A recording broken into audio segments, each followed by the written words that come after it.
first big wrestling show of 2023, Wrestle Kingdom 17, is now officially done. There were 3 major things that Western fans needed to watch out for, and all 3 of them I think delivered. First and foremost, you got the debut of Sasha Banks, now known as Mercedes Moné. It was kind of the worst kept secret in wrestling that she was going to show up, but it's still a really big deal that she did. And now her first match is penciled in for the big New Japan show in San Jose, California, against another former WWE star in Kairi Sane. It's pretty genius of New Japan to have her first match on in America. It'll be in front of an audience that are intimately familiar with her, which will get the biggest reaction possible. And if she wins the IWGP Women's title, which I fully expect her to, it's a big shot in the arm for Stardom. She does need to work on that finisher though.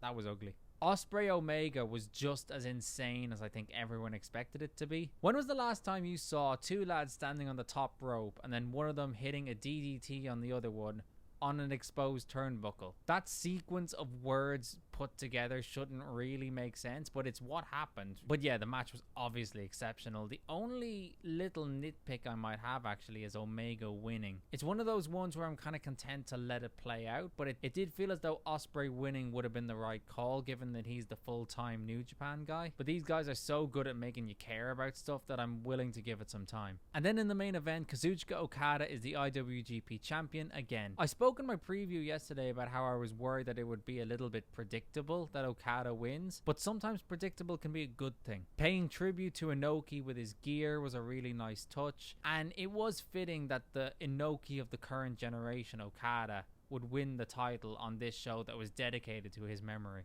I just hope that this can be a fruitful reign for Okada in terms of international exposure. New Japan's lost a lot of steam from both the pandemic and AEW filling the void that it used to fill in the wrestling world. Maybe that's why they've invested as heavily in Mercedes Moné as they have, and they hope that that brings in the eyeballs. But it's going to be a big 2023 for New Japan. I really hope that they can continue their relationship with AEW because that helps them a lot in terms of their international standing. And we should always be grateful when we get a great wrestling show, and that's what Wrestle Kingdom 17 was.